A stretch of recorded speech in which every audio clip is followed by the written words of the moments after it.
Sir మొన్న మనశంకర వరప్రసాద్ గారి movie నుంచి మీసాల పిల్ల సాంగ్ రిలీజ్ అయింది. ఈ సాంగ్ని అసలు ఆడియన్స్ ఎట్లా రిసీవ్ చేసుకుంటున్నారు? అండ్ ఇంతకుముందు మూవీ వచ్చిన గోదావరి గట్టు మీద సాంగ్ కూడా కంపేర్ చేస్తూ మాట్లాడుతున్నారు. అసలు ఆడియన్స్ రెస్పాన్స్ ఎలా ఉంది సార్? కంపారిజన్ అంటే గోదావరి గట్టు సాంగ్ గురించి మాట్లాడితే అది వచ్చేసి నాకు తెలిసి 10 months అవుతుంది. 10 months అనేది దాదాపు వీడియో సాంగ్ వచ్చి 10 months అవుతుంది. దానికి ముందు పాట రిలీజ్ అయ్యింది. ఆ పాటకు సంబంధించి 200 million 200 million వ్యూస్ వచ్చినాయి ఓన్లీ లిరికల్ వీడియోకి. దాని తర్వాత వీడియో సాంగ్ వచ్చింది, దానికి కూడా 250 million వ్యూస్ వచ్చినాయి. అది బాగా పాపులర్ అయిన సాంగ్ లాస్ట్ ఇయర్. దాంతో దీన్ని కంపేర్ చేస్తున్నారంటే కంపారిజన్ వస్తుంది, ఎందుకంటే డైరెక్టర్ ఒకడే, మ్యూజిక్ డైరెక్టర్ ఒకడే, కంపారిజన్ రావడం సహజం. బట్ ఈ పాట విషయానికి వచ్చినట్టయితే రిలీజ్ అయ్యేంత 3-4 రోజులు అవుతుంది ఫుల్ సాంగ్ రిలీజ్ అయ్యి. మీసాల పిల్ల సాంగ్ ప్రోమో రిలీజ్ అయినప్పుడు కాస్త ట్రోల్ అయింది. మీసాల పిల్ల అంటున్నారు ఏంటి, లేకపోతే చిరంజీవి గారు టీజింగ్ పాట పాడతారా అని చెప్పేసి చాలా రకాలుగా ట్రోలింగ్ స్టార్ట్ చేశారు. ఆ ట్రోలింగ్ ఏదైతే స్టార్ట్ చేశారో ఆ ట్రోలింగ్ అన్నిటికీ ఫుల్ స్టాప్ పెట్టింది ఫుల్ సాంగ్ వచ్చిన తర్వాత అనేది అందరికీ తెలిసిన విషయం. వ్యూస్ విషయానికి కంపేర్ చేస్తున్నారని చెప్తున్నారు. కంపారిజన్ వచ్చినప్పుడు రీచబిలిటీ ఎలా ఉందనే చెక్ చేస్తారు. వ్యూస్ విషయానికి వచ్చినట్టయితే ఈ రోజుకి 25 million దగ్గరికి వెళ్ళింది. 23 మనకు కనపడుతుంది బయట, 23 million రీచ్ అయింది పాట.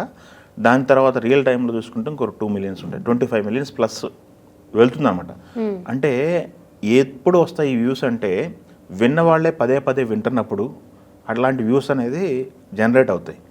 అవి రిపీట్గా విని అలా పాట అనే వ్యూస్ వస్తున్నాయి. రాను రోజుల్లో సినిమా రిలీజ్ అయ్యే వరకు ఈ సాంగ్ అనేది ఇలా కంటిన్యూ అవుతుంది. ఆ సినిమా నుంచి ఇంకేదైనా నెక్స్ట్ సాంగ్ వచ్చి అది దీనికంటే పెద్ద బాగున్నప్పుడు దీనికి కొంచెం వ్యూస్ అనేది డల్ అవుతాయి. అప్పటి వరకు కూడా ఈ సాంగ్ అనేది ఆపటం అనేది కష్టం. దీంట్లో ప్లస్ చూసుకున్నట్టయితే ఈ పాటలో లిరిక్స్ అర్థమవుతున్నాయి ప్రతి ఒక్కరికి. సాధారణ భాషలో పాడుకునే విధంగా పాట ఉంది, లిరిక్స్ అన్నీ కూడా అలా ఉన్నాయి. ఆయన టీచ్ చేస్తున్నారు, కానీ ఎవరిని టీచ్ చేస్తున్నారు? ఆ సినిమాలో క్యారెక్టరు వైఫ్ని మగోడు టీచ్ చేస్తున్నాడు, హస్బెండ్ టీచ్ చేస్తున్నాడు. అలా నడిచింది వైఫ్ అండ్ హస్బెండ్కి సంబంధించినటువంటి టీజింగ్ అలా నడిచింది. దాని తర్వాత దీంట్లో క్లారిటీ ఏంటంటే కొంత కథ చెప్పారు ఈ సినిమాకి సంబంధించి, ఆడియన్ మైండ్ ప్రిపేర్ చేశారని టాపిక్ రన్ అయింది. అది వాస్తవం. కథ ఎలా ఉంది, ఆడియన్ని ఎలా ప్రిపేర్ చేస్తారనేది అది కూడా ఒక సెల్లింగ్ పాయింట్ అనమాట. ఆడియన్ మైండ్ ప్రిపేర్ చేయడం అనేది కూడా ఒక స్ట్రాటజీ. అది దాంట్లో సక్సెస్ అయ్యాడు అనిల్ గారు. సో ఈ సినిమా పైన క్రేజ్ ఉండటానికి కారణం అనిల్ గారు ఇప్పటి వరకు కూడా వరుస సినిమాలు హిట్లు నడుస్తున్నాయి. చిరంజీవి గారి టైమింగ్, కామెడీ టైమింగ్ అని అందరికీ తెలుసు. వీళ్ళిద్దరూ కలిస్తే ఎలాంటి అద్భుతం జరుగుతుంది తెర మీద అని చూడటానికి అందరూ వెయిటింగ్ అనమాట.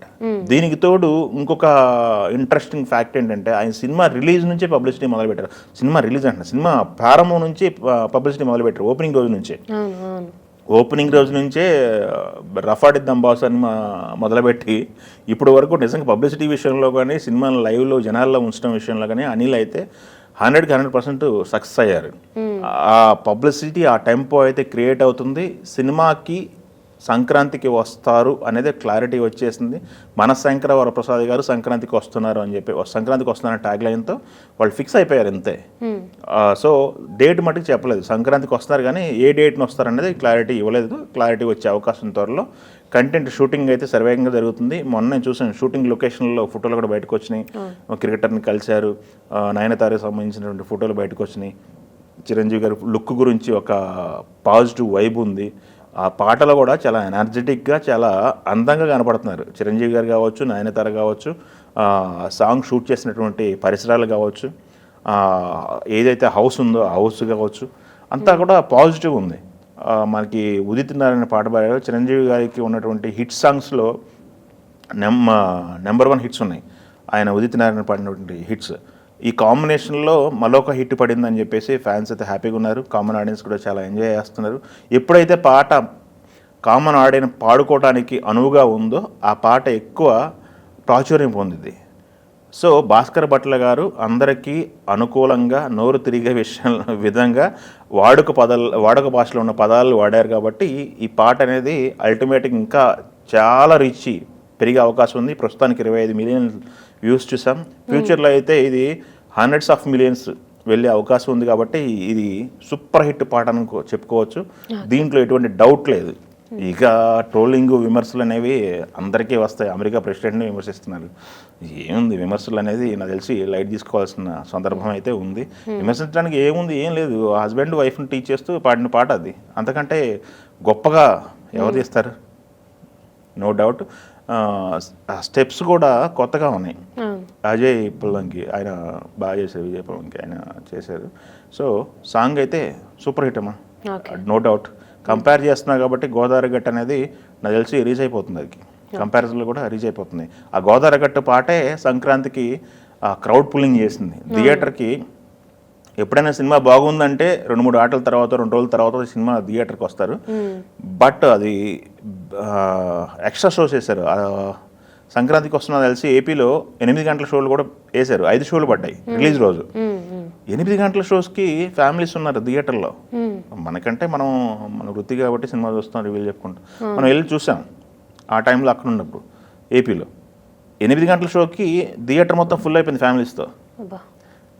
అంటే ఆ సినిమాకి ఆ పాట ఎంత పుల్ చేసింది థియేటర్కి అనేది మనకు అర్థమైంది. ఆ విధంగానే ఈ సినిమాకి కూడా నాకు తెలిసి పాజిటివ్ వైబ్ ఉంది. కాబట్టి రిజల్ట్ ఎలా ఉంటుంది? 303 కోట్లు పోస్టర్ వేశారు సంక్రాంతికి వస్తున్నా. దీని రిజల్ట్ ఎలా ఉంటుంది అనేది చూడాలి. బిగ్గర వేలే ఉంటుంది అనిపిస్తుంది, చూద్దాం.